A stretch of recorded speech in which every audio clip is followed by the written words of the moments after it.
Hi, my name's Dan and I'm from the band Give It All. Every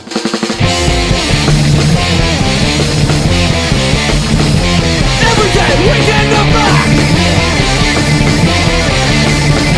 but every time we learn something. Every day we can go back, every time we learn something. I sing and play guitar, and here's Dan answers some questions.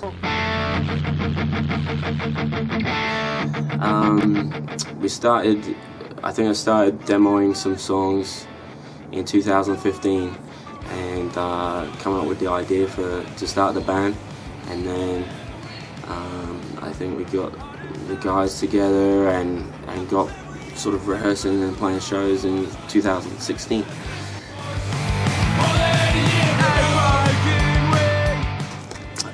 My personal influences are like Dillinger 4. Early on in the band it was like Rise Against and Gorilla Biscuits and H2O and shit, and then sort of now as it's evolved, yeah, like Dillinger 4.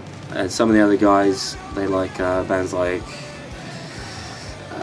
early Blink, Bouncing Souls, Social Distortion,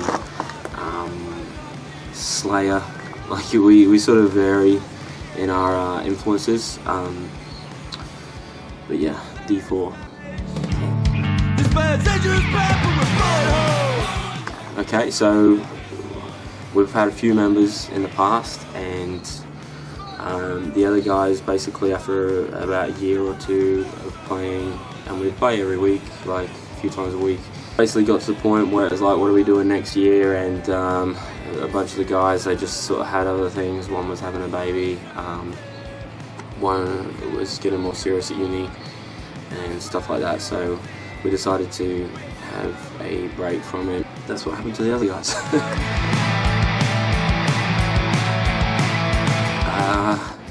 That's a tough one. The point of life. So for me, I think it's living each day with some passion, and being a good person.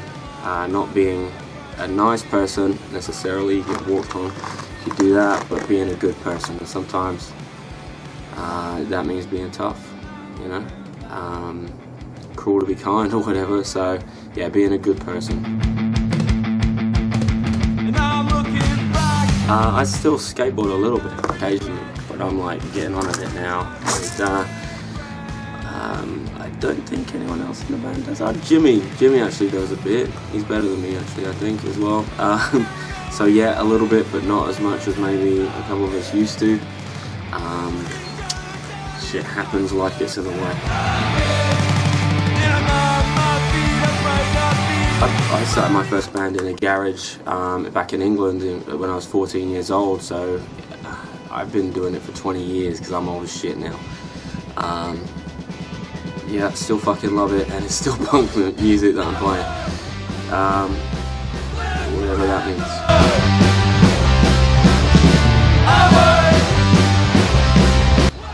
I've been to some really fucking good squat gigs back in Sheffield. In fact, the best gig I ever went to was probably in the back room of a pub. It wasn't a squat gig, but it was a bunch of guys that I used to squat with, and a bunch of their friends, and a bunch of those bands from Sheffield, the Sheffield punk scene back in the UK, and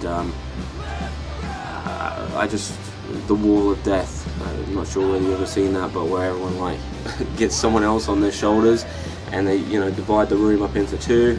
Everyone gets on each other's shoulders and then runs into the middle during like the big fucking crescendo of the song or whatever, and bang, ends up in a heap. And that was probably the best fucking show I've been to. Definitely the best DIY show.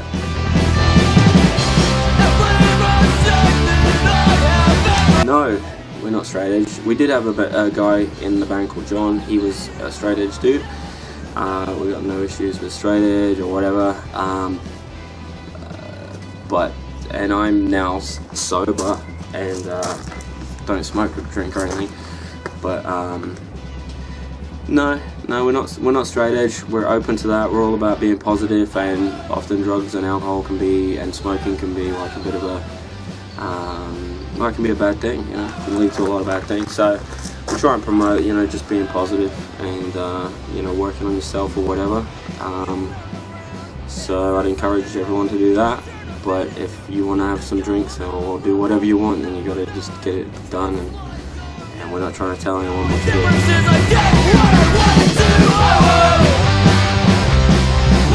We've never really been that hardcore. We started off and I was really thinking along the lines of like old school hardcore bands like Youth for Today, Grill Biscuits, and a bunch of other bands like that. And we've sort of always had like the 90s punk influence, and that's become more prevalent like nowadays with the new guys coming in and their influences, and just this dragging some old songs out of the works and stuff like that, and just changing it a little bit. So it's sort of, are we hardcore now? Not really, but there is some influence there. It might be just like that old school, more punky 80s youth crew hardcore influence, but there's a little bit of that, and we're still happy to play with hardcore bands, like whoever really, you know. I still fucking love hardcore music.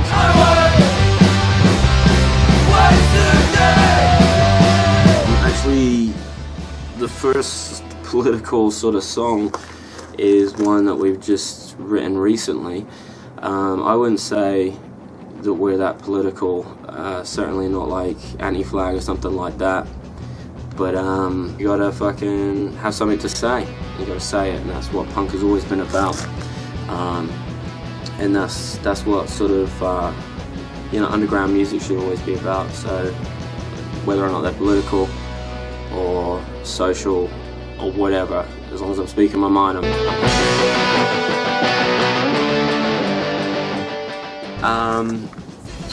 I would like to say that although the 90s sort of California skate punk sort of thing is an influence, it's not all that we're about. We're not going to be boxed in as like a 90s punk band or a hardcore band or whatever. We're just going to continue to make music that we like, and it's about punk rock, and it's about saying something, and it's about making really sort of fun, energetic music that's melodic and stuff, but has something to say. And I think that differentiates us a little bit. Like I said, not enough people are saying shit with their music. So if you're in a band, I encourage you to start speaking your mind more. Speak your mind, speak your truth, and take a stance, because you know this is what the punk movement or community or whatever is what it's always been about. So let's bring that back. Thanks for your continued following, and yeah, check out our new song. Take care, bye.